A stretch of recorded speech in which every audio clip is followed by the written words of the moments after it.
Saya sapa kita semua, selamat pagi, shalom. Selamat pagi, shalom. Ya, kita patut mengucap syukur kepada Tuhan Yang Maha Esa karena di mana penyertaannya kita dapat berkumpul pagi hari ini. Kita dapat beribadah seperti mana biasanya. Saya juga berterima kasih kepada Ibu Asrama yang telah mempercayakan saya untuk menyampaikan kebenaran firman Tuhan.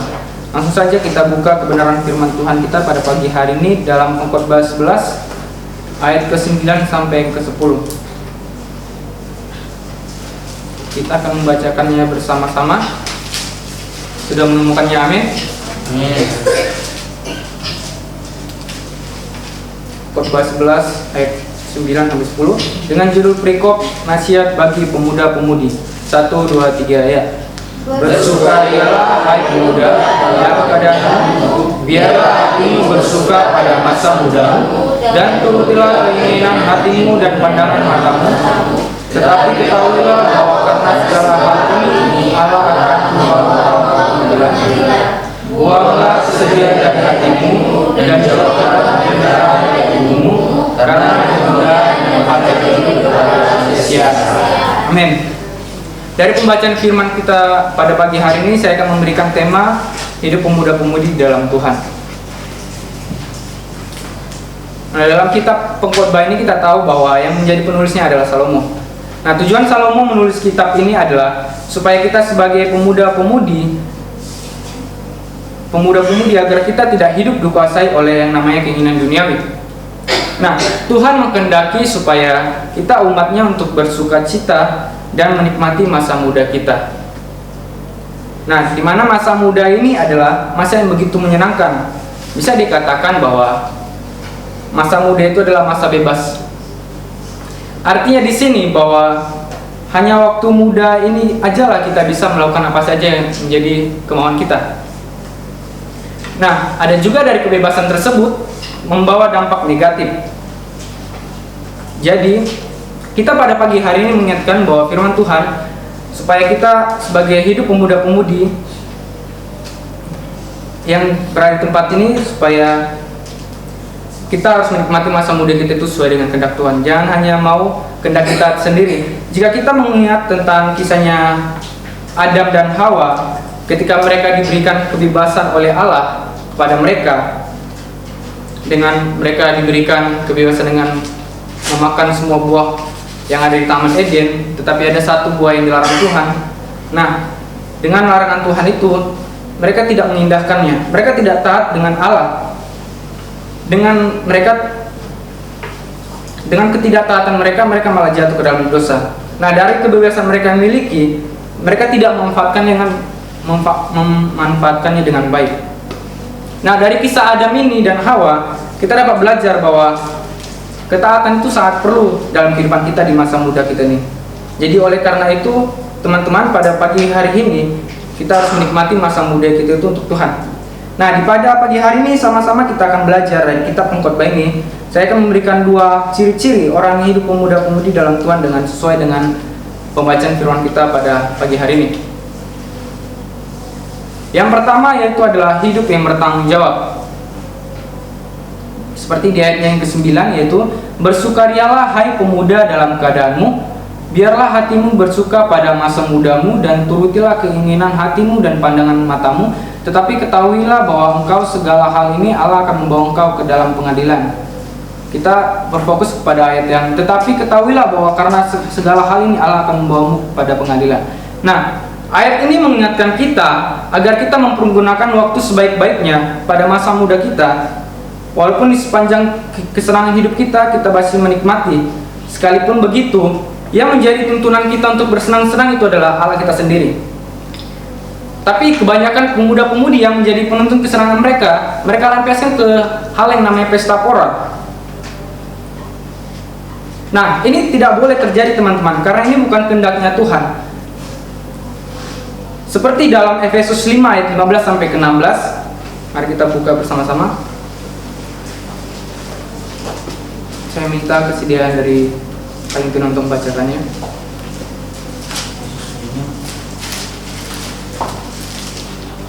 Efesus 5 ayat 15 sampai yang ke-16. Efesus 5 ayat 15 sampai 16. Karena itu perhatikanlah dengan seksama bagaimana kamu hidup, janganlah seperti orang bebal tetapi seperti seorang orang arif, dan pergunakanlah waktu yang ada karena hari-hari ini adalah jahat. Nah, seperti yang ayatnya yang ke-16, dan pergunakanlah waktu yang ada karena hari-hari ini adalah jahat. Nah, pada ayat ini menceritakan bahwa kita sebagai pemuda-pemudi di tempat ini haruslah mempergunakan waktu dengan baik. Karena apa? Karena kita tidak tahu kapan waktunya Tuhan untuk memanggil kita. Seperti halnya kita di tempat ini, kita tidak tahu apa yang akan terjadi di kehidupan kita di keesokan harinya. Seperti misalnya, mungkin di hari besok saya mungkin dipanggil Tuhan, misalnya. Nah, dari ayat ini, walaupun kita belum tahu apa yang terjadi besok, tapi kita harus mempergunakan waktu itu dengan baik. Kalau belum kita mempergunakan waktu kita dengan baik, saya mengajak kita teman-teman untuk hari ini untuk selalu mempergunakan waktu dengan baik dari masa muda kita. Seperti halnya di ayat 9, kita harus hidup bertanggung jawab. Karena apa? Karena setiap orang punya tanggung jawab masing-masing, baik yang dipercayakan Tuhan maupun yang diberikan oleh manusia kepada kita.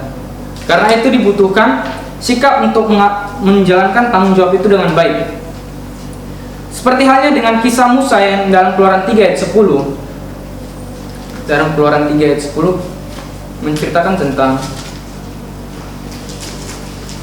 jadi sekarang pergilah, aku mengutus engkau kepada Firaun untuk membawa umatku orang Israel keluar dari Mesir. Dari ayat ini kita sama-sama belajar bahwa dalam pembacaan Keluaran ini Musa sempat menolak perintah Tuhan dengan semua pertanyaan-pertanyaan itu, bisa nanti dibacakan di ayat selanjutnya. Dari semua pertanyaan yang diberikan Tuhan kepada Musa, Musa sempat menolak. Tapi oleh karena Tuhan akan menyertai hidupnya, maka hati Musa luluh. Maka Musa melakukan apa yang Tuhan perintahkan dalam kehidupannya, di mana Musa taat melakukan apa yang Tuhan perintahkan untuk membebaskan orang Israel keluar dari Mesir. Sampai akhirnya hidupnya Musa dikenal sebagai hamba yang setia dan bertanggung jawab dengan tugasnya memimpin umat Tuhan. Meskipun akhirnya kita tahu bahwa Musa tidak ikut memasuki tanah perjanjian. Jadi teman-teman, kita belajar dari tokoh Musa bahwa apapun yang Tuhan perintahkan dalam kehidupan kita, apapun yang Tuhan berikan sebagai tanggung jawab kita, marilah kita lakukan tuh teman-teman. Jangan kita lari dari tanggung jawab kita. Kita harus melakukannya sesuai dengan kehendak Bapa di surga. Nah, ciri-ciri yang kedua yang akan saya bagikan pada pagi hari ini yaitu seperti di ayat 9.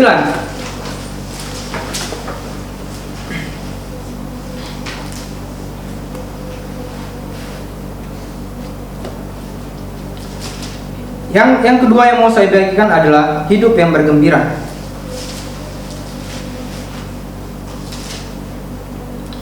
Seperti ayatnya di ayat yang ke-10, buanglah kesedihan dari hatimu dan jauhkanlah penderitaan dari tubuhmu karena kemudahan dan fajar hidup dalam kesia-siaan.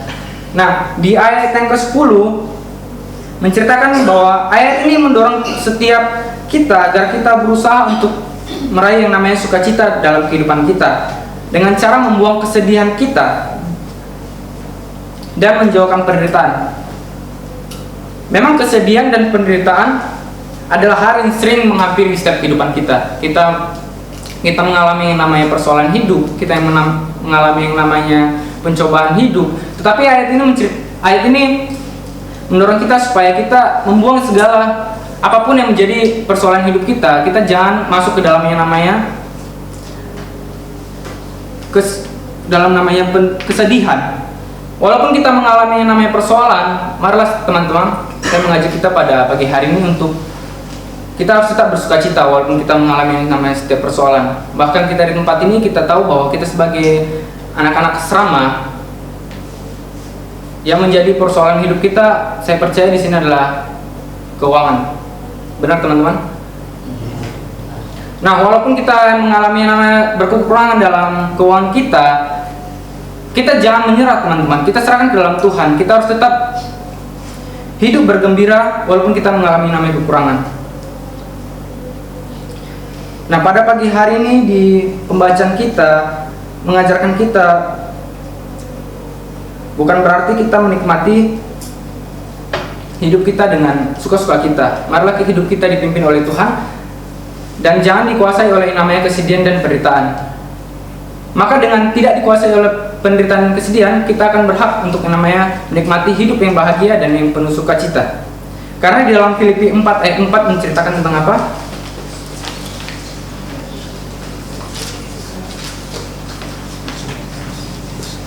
Filipi 4 ayat 4 dikatakan di sini adalah bersukacitalah senantiasa dalam Tuhan, sekali lagi kukatakan bersukacita. Nah, di ayat Filipi 4 ayat 4 ini firman Tuhan sangat jelas bahwa Tuhan menghendaki supaya kita hidup bersukacita. Jangan kita hidup dinaungi oleh kesedihan dan penderitaan yang kita alami, teman-teman. Jadi saya mengajak kita untuk selalu hidup yang namanya bersukacita atau bergembira dalam Tuhan. Karena hanya dalam Tuhanlah kita yang mendapatkan yang namanya kegembiraan atau sukacita. Seperti halnya juga di dalam 1 Tesalonika 5 ayat 16 mengatakan bahwa bersukacitalah senantiasa. Banyak sekali ayat-ayat mengatakan supaya kita hidup bersukacita. Jadi teman-teman, pada pagi hari ini firman Tuhan mengingatkan kita supaya kita hidup sebagai pemuda-pemudi, kita harus hidup yang namanya bersukacita atau bergembira. Jadi pada pagi hari ini ada dua hal yang saya bagikan kepada kita, bahwa dua ciri-ciri pemuda-pemudi yang harus hidup bersukacita dalam Tuhan. Kita harus namanya hidup bertanggung jawab. Dan yang kedua, kita harus hidup bergembira. Maka ketika kita melakukan kedua hal ini, kita pasti akan selalu disertai oleh Tuhan dalam kehidupan kita. Ada amin, teman-teman? Amin. Baik, demikian saja firman Tuhan yang saya sampaikan pada pagi hari ini. Kiranya firman Tuhan ini memberkati kita dan kita dapat mengaplikasikannya dalam setiap kehidupan kita.